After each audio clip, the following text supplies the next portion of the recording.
ओम शांती. 18 जून 1971ची ही अव्यक्तवाणी. या अव्यक्तवाणीचे टायटल आहे बुद्धीची अलौकिक ड्रिल.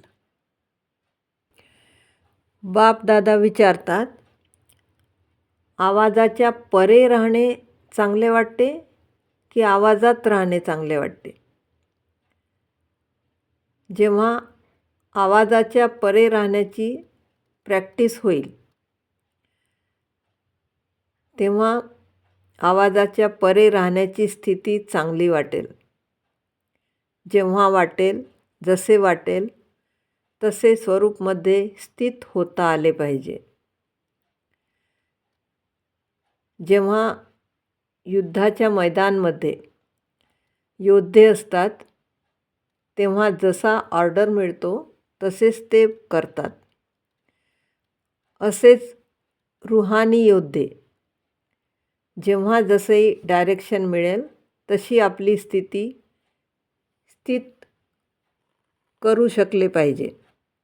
कारण मास्टर ज्ञानस्वरूप आहेत आणि मास्टर सर्व शक्तिमानही आहेत.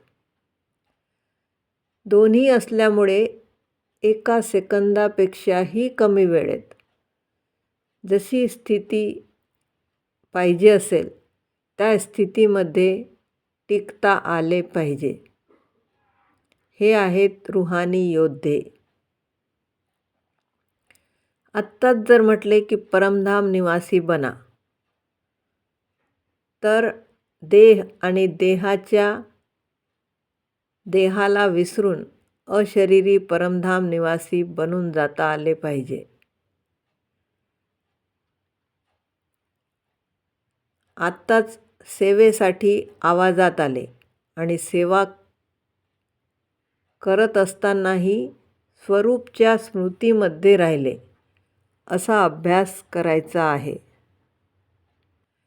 जसे स्थूल कर्मेंद्रिया जेव्हा वाटेल तेव्हा हलवू शकतात, हात वर खाली करू शकतात, तसेच मन आणि संकल्प जिथे वाटेल तिथे, बुद्धीलाही जिथे वाटेल तिथे लावता आले पाहिजे. याला म्हणतात ईश्वरीय अधिकार. बुद्धीची लगन अशी पाहिजे की सहज जिथे वाटेल तिथे जाता आले पाहिजे. ज्ञानस्वरूप असणे म्हणजेच त्याला या गोष्टीचं ज्ञान पाहिजे की यावेळेस काय करायचे आहे आणि काय नाही करायचे आहे. यामुळे काय नफा होईल आणि काय तोटा होईल. हे सगळं ज्ञान असणे म्हणजेच ज्ञानस्वरूप.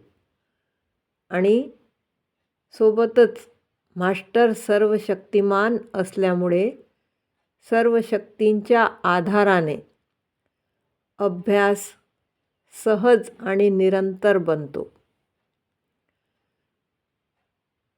शेवटचा पाठ आणि पहिला पाठ कोणता आहे?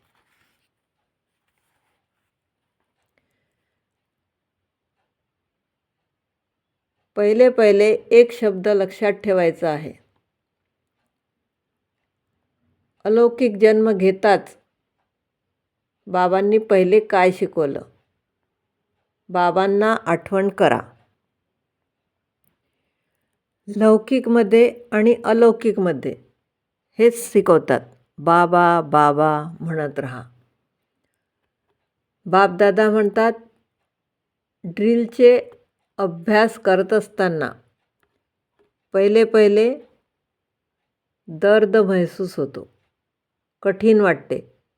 पण जेव्हा अभ्यास होतो तेव्हा ड्रिल केल्याशिवाय राहू शकत नाही.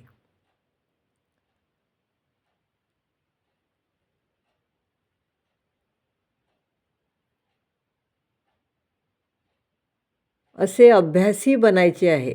याच्याशिवाय राज्यभागाची प्राप्ती कठीण आहे. ज्यांना हा अभ्यास कठीण वाटतो त्यांना प्राप्ती पण कठीण आहे. म्हणून हा मुख्य अभ्यास सहज आणि निरंतर बनवायचा आहे. असा अभ्यास अनेक आत्म्यांना साक्षात्कार करवून साक्षात बापदादा दिसण्याच्या निमित्त बनेल. जसे वाणीमध्ये येणे खूप सहज आहे, तसेच वाणीच्या परे जाणे पण इतकेच सहज असायला पाहिजे.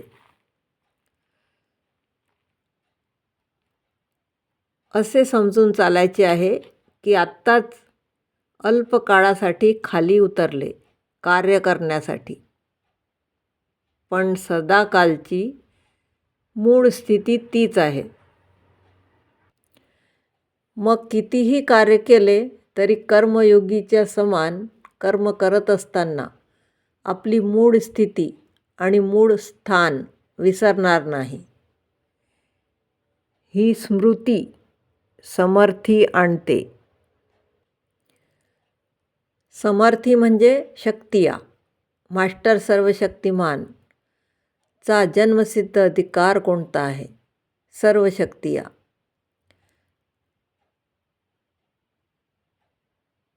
ही स्मृती जन्मसिद्ध अधिकाराच्या रूपात नेहमी राहायला पाहिजे.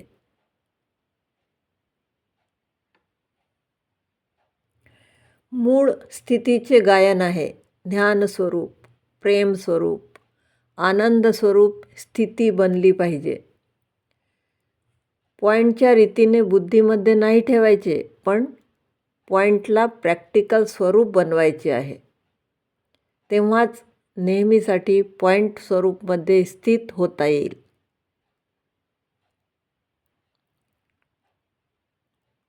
जे पॉईंट स्वरूप बनून जातील, वर्णन करण्याच्या बदले साक्षात्कार मूर्त बनून जातील. हाच पुरुषार्थ करायचा आहे. वर्णन करणे सहज आहे, मनन करणेही सहज आहे. जे मनन करतात, जे वर्णन करतात ते स्वरूप बनून अन्य आत्मांनाही स्वरूपचा अनुभव करवून द्यायचा आहे. ओम शांती.